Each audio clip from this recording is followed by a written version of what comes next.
special wetsuit or just the wetsuit? We're gonna just put on maybe about 50 seconds. And obviously the angel story is fake. That's too And we're being interrupted by the weather. So boy, they come back, but suddenly have the story. Okay, so it's processed. Threat. have the wetsuit. Harry killing all the babies, so you have to leave anyway. So it is continuing to. Right. Right. You know, that's fairly recent. So it is not being done by all using this. I'm only using this as control. I did read the Gospel during my and I read a lot of the things that were written about it, and it was pretty much a Gnostic story, which had a completely different take than mainstream Christianity. Doesn't mean it's wrong, it just means it was completely out of left field.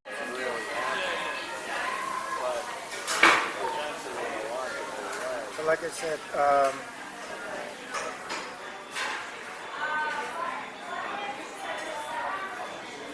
yeah, so if you tap on it,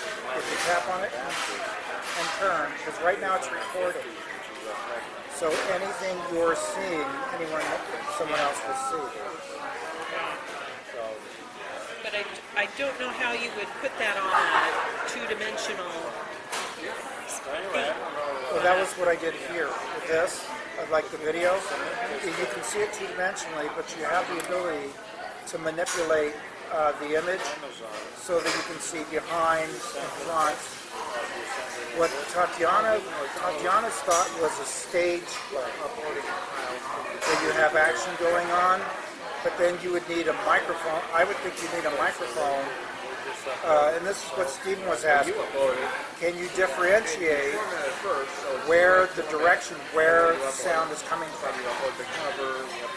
For example, voices or anything else. You know, and it covers a different file format than the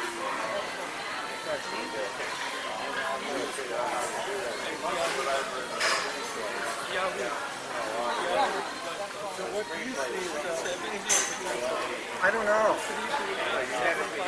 That's why I wanted to talk to all of you. I mean, what I'm seeing is that it's heavily dependent on technology. For me to embed this in the website, I had to inject metadata, I had to inject code into the image in order for it to, to remain at a point where it looks like, where you're fooled into thinking, Yeah, because in order to see 360, you have to move around. So you can't see 360 at one time. So it's just kind of you would actually need a physical room to do something like that. Something out of Star Trek, I guess. yeah. So I mean, as an artist, you're feeling it's still not ready yet. Not quite ready for prime time. Well, it's just kind of like looking through a fisheye lens. Yes. So you could take stills of any of this all the way around, but you can't. You can't take a flat image of a 360 image. You can't. It doesn't work. At least so far. So far. You're also limited too. The distance, I was just telling Stephen, the distance for this is 15 feet. 15 or 20 feet in either, in any direction. You haven't recorded of a 360 image. Is there going to be a way to project that? And then I finally officers I discovered. Yeah, it would have to be, like where you've seen a hologram on TV where they, it's this big and everybody's standing around looking at it. Would that be what it would have to be? And if they can do it this big, they'll be able to do it that big. And when you walk into it, Dr. Karen and I actually use an Oculus. If you have business I have an rules, Oculus you system. tell people what the rules are. And we played around with the Oculus. And I mean, so Dr. K was able to look down, but I noticed he had to orient himself. Covers a PDF. The spatial, there's something wrong with the spatial geometry as far as what you're looking at. It's not natural. Yeah, I can already feel that my eyes had to work a lot to look at that. And I looked at the ceiling, you know, and looked down, and I can already tell that it was visually a lot for me to look at. So it wouldn't be something I'd want to look at all day long, every day, all day long. I don't know. Some people it might not affect. You know, not everybody gets seasick when they go out in a boat. I used to. Me too. I was in the Navy for 20 years. Oh yeah. Spent a lot of time at sea. So, Like I said, but that's why, like I said, that's why it was just, that was the purpose, that's one of the purposes of this meetup today, was, I mean, if you think it actually has, there's a chance as far as this new technology. But, It'll be interesting to see what happens. but it sounds like for you, it still has a long way to go. Well, because I work in 2 dimensions. well, then we need to take that out. So There are ways any image would have to be translated into a 2-dimensional surface for me. that programming can handle, but if you put it in there yourself, that becomes part of the text. And as I say, the page numbers may not Unless you just like the distortion, you know, the numbers will appear like this that looks this long. Yeah. It can almost certainly be down there because it's, as you say, they're not going to be the same. Your pages are going to be different size. Your typeface will be different size. But that's why I wanted you to take a look at the technology. Go in there, it'll be different. I mean, talking about it's one thing, but I'm, of course what I found out is working with it and seeing it is another. Yeah. Like I said, when you look at it with the Oculus, VR headset, it really can be disorienting. You go into it, if you're using words, That probably you go wouldn't be into for me. you know, for the insert, and you see a box that says page number, you click on it, you So what technology needs to do is they need to develop something upper right-hand corner, that's more natural. lower right-hand on the side, and it's spelled out. That's a format I In other words, but again, my question to you as an artist is, would you want to develop in 360? If I shorten the page, I mean, would you ever have a subject matter that you wanted? But I mean, what would I even do with it other than just... that's my question. Yeah, you know, the only thing I can see to do with it right now is just to have a video. A video that people... And that's transferring it into a 2-dimensional television screen. So, you know, it's like this part of the technology is working, but the other part isn't caught up yet. New school, old school. Well, like I said, when he and I were playing with the Oculus VR, you can see 360. Yeah. But again, Give us some idea, just text me. it just gets disoriented. I'll text you my email. Do you get woozy on? You get Just send me an email. you know, physically What you want to speak about. shaky on your feet? Yeah. I can get used to it after a while, but my question, that was why Tatiana's thing is film and screen and live stage play.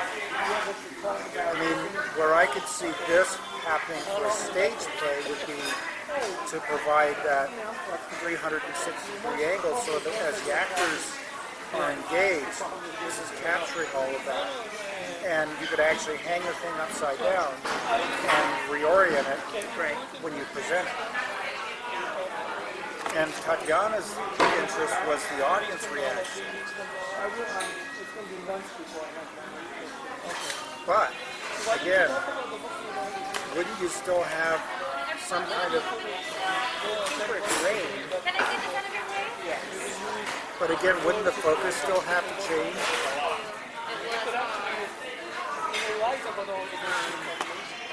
I mean, wouldn't it still be necessary to change the focus of this? I have no idea. I kept waiting for the camera to go. Something's going on inside of that you can see. So that's probably one way to go. The other way to go is to run the chapter for a book. And the book is on artificial intelligence. You know, I think of when we went to see, you know, when you go to see a stage play, usually you're sitting in the audience and you're looking up at basically a two-dimensional surface. When we went to see the Beatles, have you seen the Beatles show? You sit in the audience and the stage is in the center and it's three-dimensional stage. The audience sits around this way and looks down, which is kind of the same thing that you would see the same view. Does the stage rotate? No. So if you're sitting behind them, you can see the backs of the characters. Well, you see, it's like looking down at this. So, and people are coming in like there's like, say there's 4 different stages, and people will go off that way and come around and go in and out. So you're looking at this, but you can also see, you just can't see over here, but you can see everything that happens over here and everything that happens over here. You're looking down. Where that,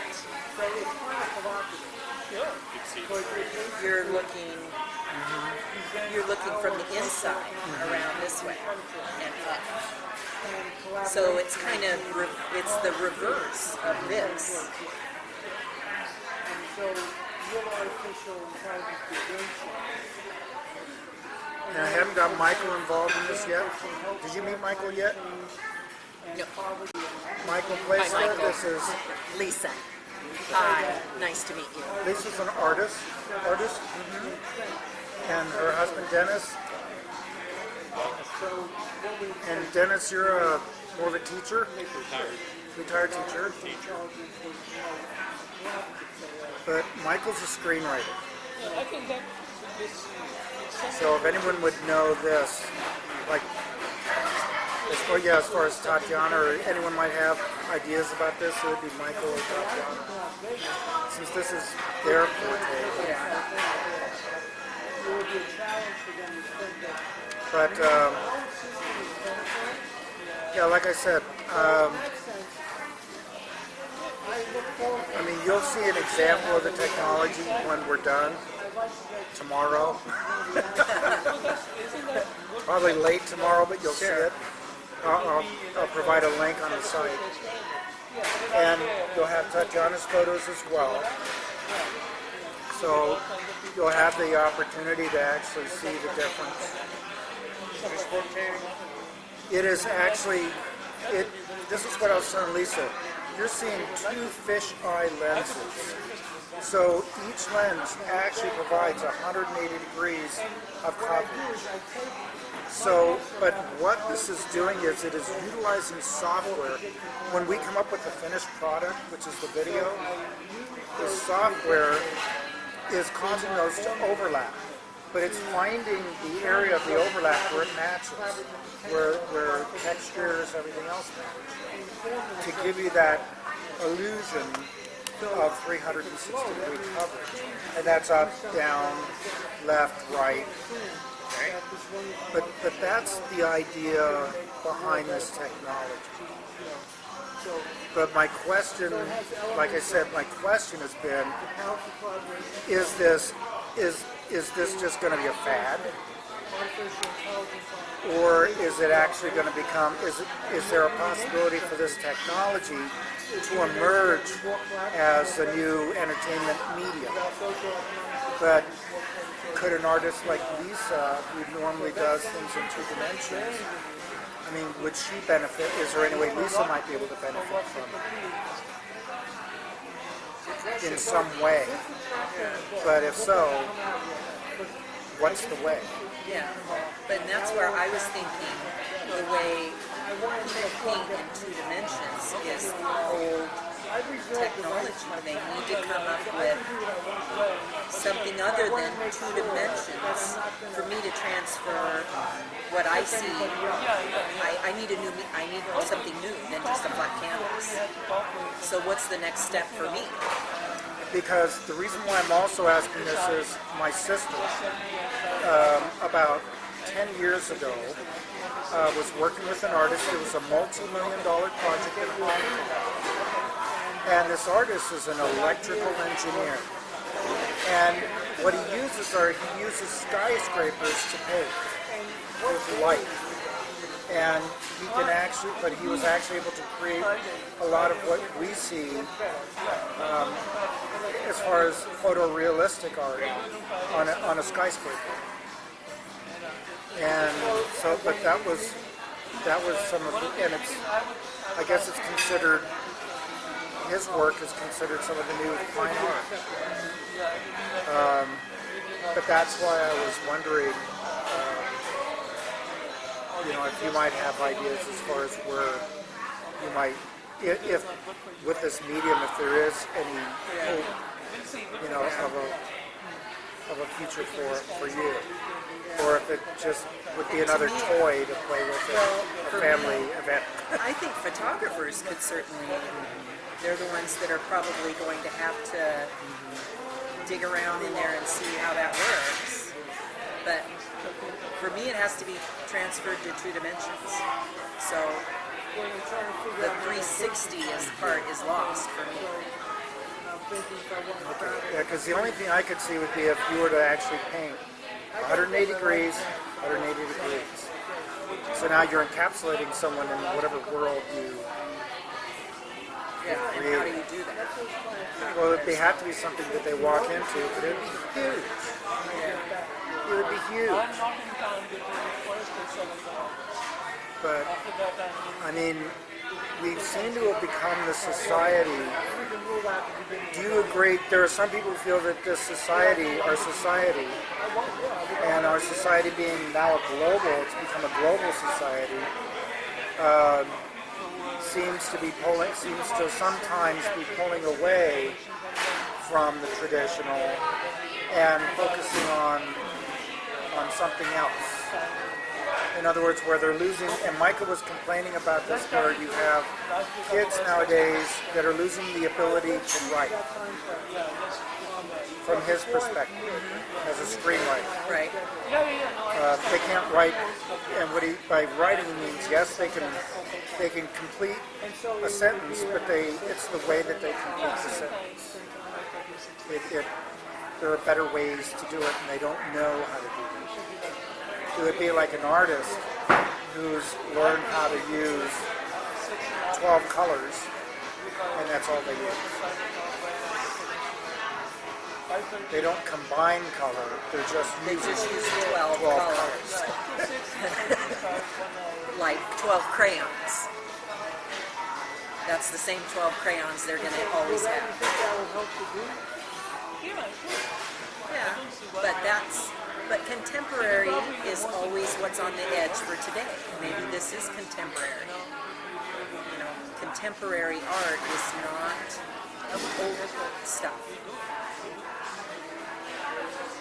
So, I don't know how long this has been out. It's been out for about 10 years already. I was surprised. I was really surprised it's been out so. And have you seen anybody? Have you heard of anybody? There's a lot of video that's available, but it's all available for free. And that's always been, again, the reason why I started Five Arts. Bill came to me because he wanted to know how to use Word. But you're talking about a Renaissance writer. You're talking about someone who's been writing professionally. Okay. Okay, great to meet you.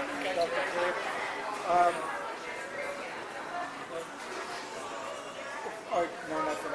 I'll catch you when you got free time. All right, so we are meeting on Sunday. All right. But when you think about it, when we're talking about writing today, I mean, like I said, the most common thing I hear, because I work in a bookstore, so I mean, I know everything from from a reader's, from the aspect of people who read. And the major complaint I hear is that we've got so many books that are coming out nowadays, where the person, it's as if the person didn't know how to write. And you complained about that. Here's a person that's complained about it. Does self-publishing, the ability to self-publish, does that have anything to do with this now? Well, That certainly. I can make a because book. I can make a book. You know, if you look at Hollywood movies, the ones that are most often total disasters are the ones where you have one person who is the writer, the director, and the star. There's nobody that can come in and say, wait a minute, this is wrong. No, I'm the writer. I know what I wrote. No, I'm the director. I know what I want to direct. No, I'm the actor. I know what I want. Those kinds of things can be disasters because there's nobody to provide checks and balances. When self-publishing, some people will go out and find professional editors. I do a lot of editing for books because people want to come to me and say, okay, I need somebody to look at this and give me their opinion. But if you don't, you can publish it and it'll be full of errors, grammatical errors, typos, spelling errors, you know. Or you can, maybe you're one of the rare people who can edit their own work, or you get software that edits it for you. I've got Grammarly on my computer, and I don't agree with it on some of the punctuation things it demands, but at least it's a double check. And, you know, I've got spell check on there, and those tools are helpful to me. I don't have spelling errors, although I might have, you know, if there's two words that... From and from. Well, or how about there, and there? You know, they sound the same, and they're words. And I can't catch that. No. Well, it's context, and you're asking a machine to outthink a human. Okay. There are software that can catch that often. Not always, but often. But, you know, the point is, if you are serious, you get beta readers, you maybe hire a professional editor, or maybe two professional editors, one to deal with it at the concept stage, where, oh, you've got a gaping hole in the story, then the others who look at it from the line there, that's not the word you want to move this, you want to, you know, rewrite this here on a line-by-line basis. Different kinds of editing. So people who are willing to do that are going to get the same basic services that they're going to get from a publisher, except that the publisher says, I'm only going to publish books that I think are really great, or I can really sell, whereas self-publishing, no matter what the editor says, it gets published. Right. So you're going to have, in one sense, a dumbing down of the material, but you have a lot of people who were shut out because of the hierarchy of publishing, who can now publish themselves. And when you look at somebody who writes a bestseller, and they say, oh, I was rejected 125 times before I got it published, and now it's a bestseller. And there are plenty of people like that. J.K. Rowling, you know, couldn't give it away for the longest time, and now she's the most sold book author in history. You know, and her stuff is great, and people of all ages love it, but there was a time when she just couldn't get through the system. And so it's, you know, there's a benefit to self-publishing in that it gives more voices to more people, and there's a limitation is that people assume that a book has been vetted by somebody who's in the business and knows, when in fact that's not necessarily the case. And then when you look at something like a movie, which you have all, that's where your expertise is in. You know all the processes, but that's the work of a team, normally. How large is the team? Well, actually, just the screenplay itself, you've got the story copy, you've got the director's form, you've got the working script. It takes different forms depending on who's using it. A working copy, you know, it's like Tekken Power. You don't have all these long car chases, so sometimes it go on for 10 minutes. Well, on a screenplay, you go to 10-minute car chase, you you've got characters, and then you get 10 blank pages because every page is a minute. And so if there's not any dialogue, or the same thing is essentially happening, you got blank pages, or you got very few things. It's like Dressed to Kill, not the Sherlock Holmes one, but the Michael Caine one that came later. There's a scene in there where Angie Dickinson goes into I think the library or museum, I forgot which, and he follows this guy around, and he follows her. There's kind of a seduction thing, but there's 13 pages where not one single word is spoken. So you got to have 13 blank pages, so they're working. Then you have the director's copy, which has his notes in it, and roll each of the screenwriter that directs the play. And a lot of screenwriters want to put directions in because they want it filmed a certain way. Well, those directors go crazy with that stuff. Michael, how many people does it usually take to make a movie? Well, it's different. If you're going to put a number of people that actually, Hundreds to thousands, depending on. Well, it depends on what you're talking about. You're talking just on the set itself? well, no, I'm talking about the. Well, if you have a lot of special effects, the you got time special you're- effects houses that could be 500 miles from Yeah, you the got all studio, but they have their own crews. Yeah, it could be thousands. But it's a collaborative effort, right? Oh,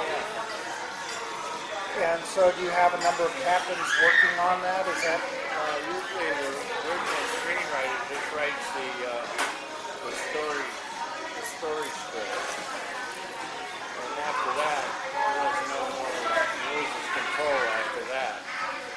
So then the director's hired, the director rewrites the whole thing according to how it's going to be set up and angles and things like that that the original writer is not supposed to put in.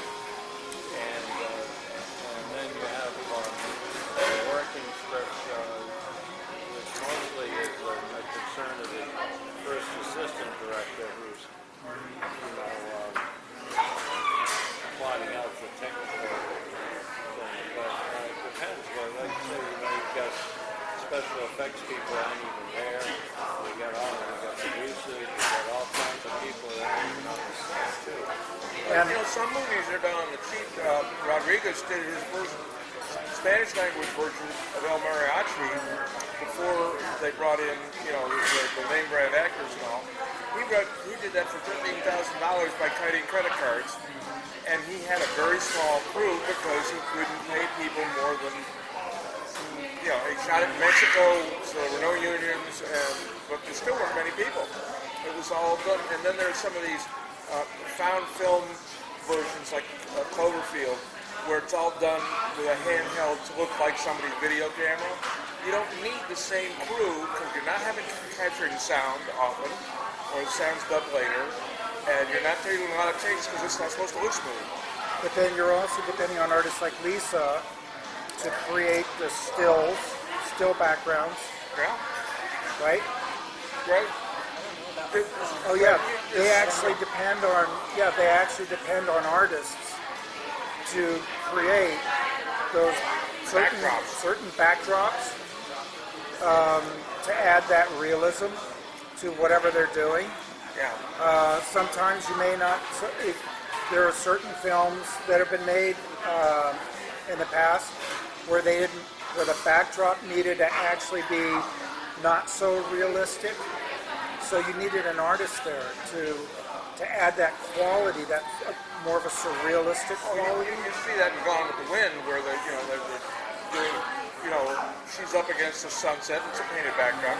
She might be in the middle of the building. The sun could be up or down or whatever. She's got that. But you have also painting with light, 3D. My son's a theatrical lighting designer, and talking to him, I see how they paint scenes with light and different lights at different times, and it creates moods and effects that supports what's going on in the strip. And that's a completely different thing from somebody who does an actual matte painting, where it's like the old original Star Trek TV show. Anytime you're out in an alien world, you either had a light painting on a screen just 20 feet from the actor, or you have big painting that was used as the background.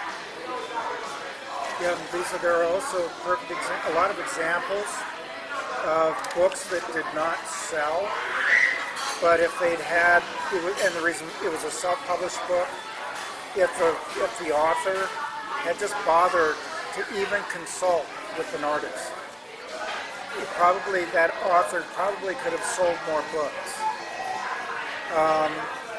One of the things about books is what sells the book is the cover. Before anything else, people look at the cover. It's a visual. Well, it's also the first thing you see. Right, but you need... If it does the movie, you're not going to get past it. Exactly, but that's why, as an author, you need to collaborate with a really good artist in order to... Not a graphic designer, I'm talking about an artist. One thing that drives me nuts is that I think somewhere between 85 and 90% of all the books I've ever seen that were self-published, I can tell within 5 seconds it was self-published. Right. And that's not a good thing. Exactly. Typically, for instance, self-published books have very bright white paper. You'll never see Simon & Schuster produce a book with bright white paper. It's always an ivory or a cream or a buff or something. It's off-white a little bit. It's easier to read. And they'll have words all the way out to the margins because they think, oh, then I can cut 20 pages off, so I'm going to save $1.17 on printing each one. But it's hard to read it when the words go all the way into the gutter and all the way out to the edge. And then they use small type, or they use really large type. They say, oh, well, I'm 66 and my eyes, I wear bifocals, so I'm going to make it big so everybody can read it. No, sorry. People are used to reading book size. Unless you're doing a large print edition, you want to set it in regular type. And some people say, I want a really artistic, I want Comic Sans type. I want something really exotic. No, you want something that's easy to read, which means a serif typeface, like Times New Roman, or one of those. If you do sans serif, which a lot of people do, that reduces your readability by about 20%. And, if you do a weird typeface, like Gothic or one of the others, you're going to reduce all of that reduces your readability, so it's going to reduce your readership. People said, on Amazon, say, hey, take a look inside, click. Oh man, I don't want to read that. And it's not something conscious, it's subconscious. What you want to do is find a book that was published by Random House or Simon & Schuster that you think looks great. Doesn't matter what it's about. It could be about nuclear physics, and you're writing a book about warm, fluffy bunnies.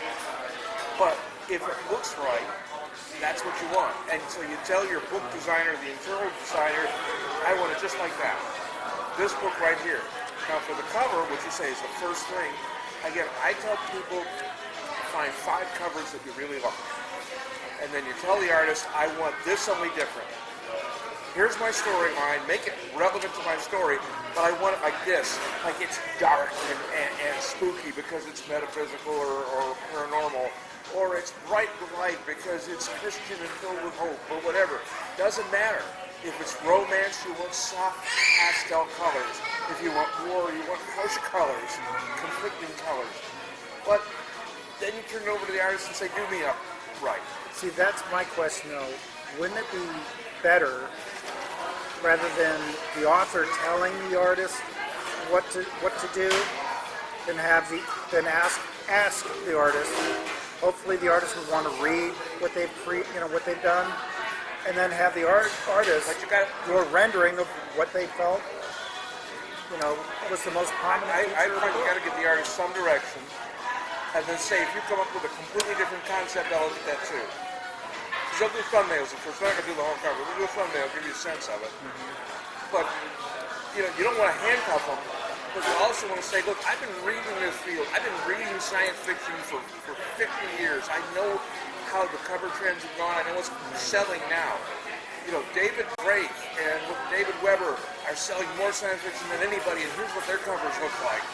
I want it to look like I'm a best-selling science fiction writer, but then make it particular in my book. Yeah. This is the thing. We finally have an artist here. And I want to be able to ask Lisa, if someone asked you to do the cover for their book, as an artist, as the person whose work is going to be represented, and millions of eyes will be on it, would you actually be willing to take direction from that person who wrote it? Or would you rather, since it's going to be your work that people are looking at, read what the person created and then I would create do both. something? Okay. I would take their direction because they know. Well, they have they their know. own vision. Right. But Okay. Thank you, Stephen. Thanks for coming out. I think reading the book, then, you know, maybe the author would say, you know, if you read this, you might get a different.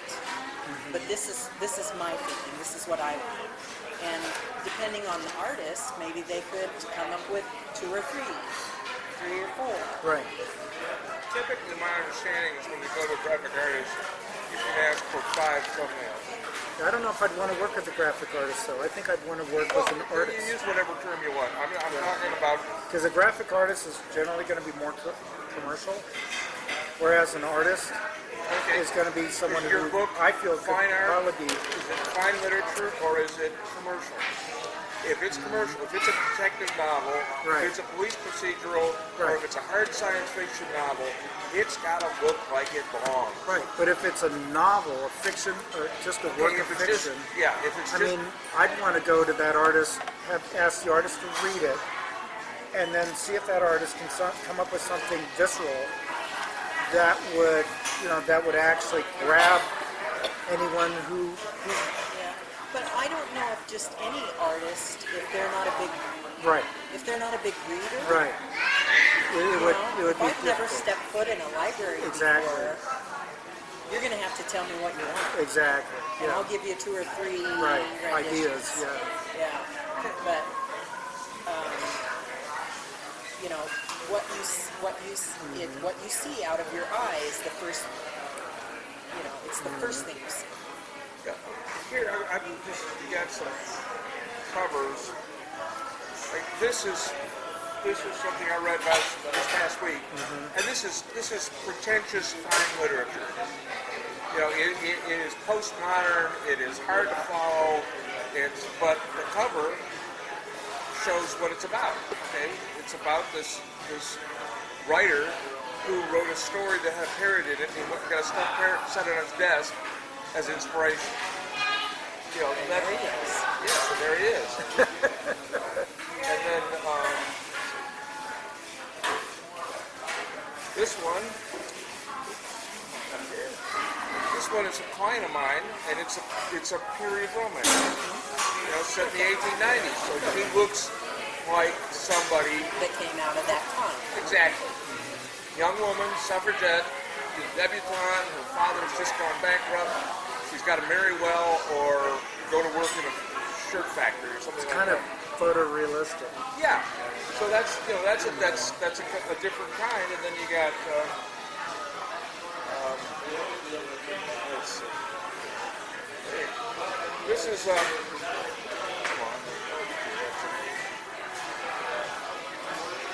I hate it when it does this. It doesn't want to obey my orders.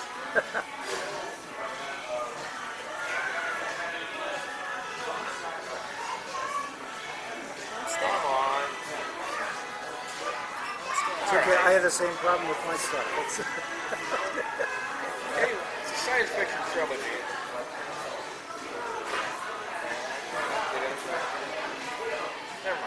it's got spaceships. You know, it's hard science. It's got spaceships that look like spaceships on other science fiction stories. And he has a trilogy. Actually, he's got 2 trilogies. So there are different spaceships in each one, but they're always a spaceship. So you see the family, you know, connection. And all those are different for different markets.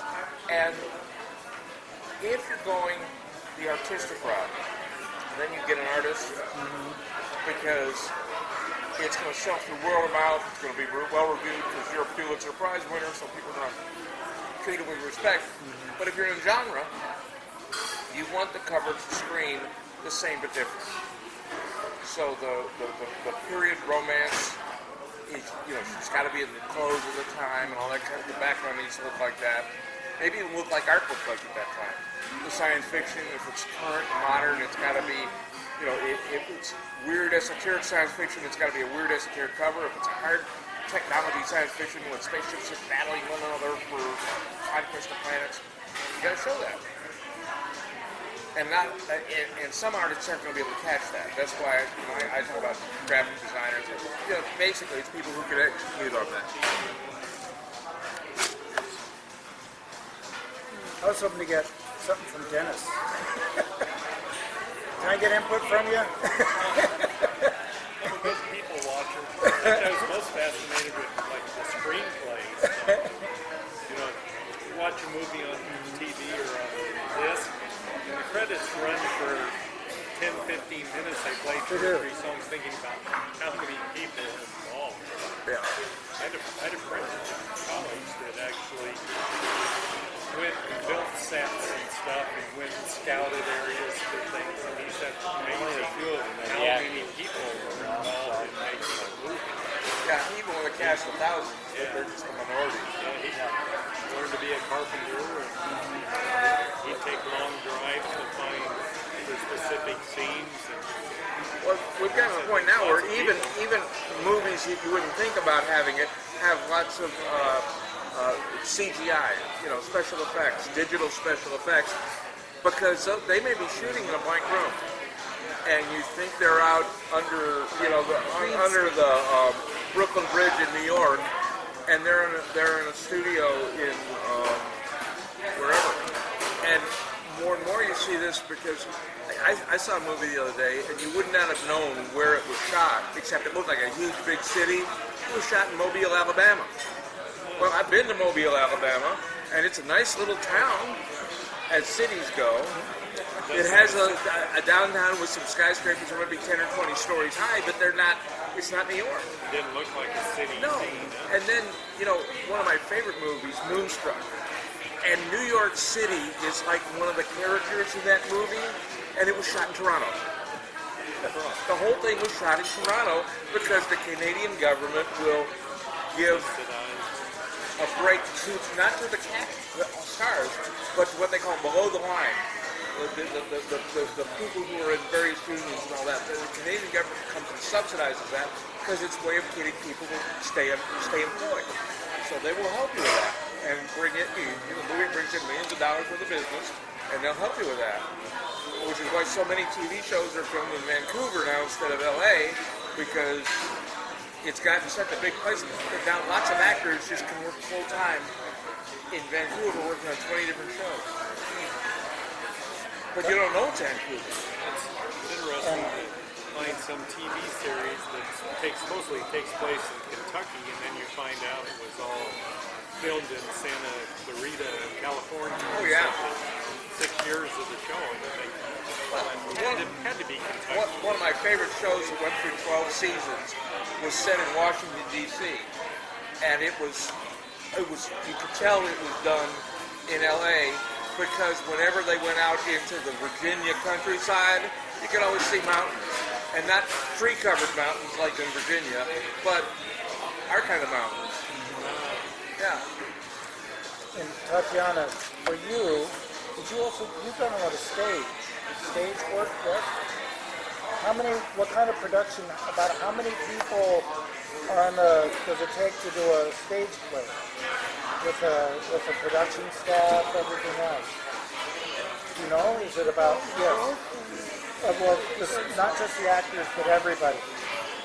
the stage crew and the art designers and the artist lighting and Set builder. the set builders. Stage workers. How many? Did you say?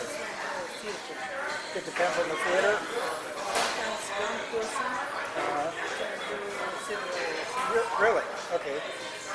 And Depends on how big the theater. okay. You can probably, Sometimes actors also. Oh, okay. So the actors are doubling as a crew.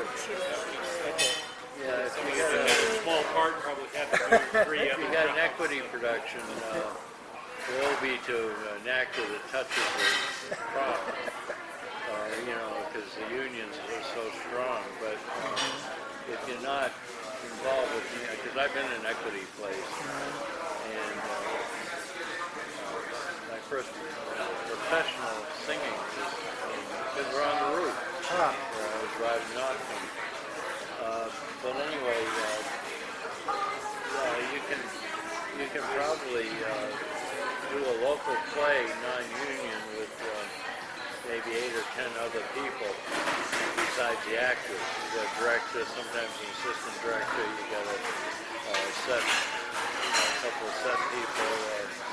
We usually do the sets and the props. You get a set designer who builds the sets, and you get somebody to handle the lights.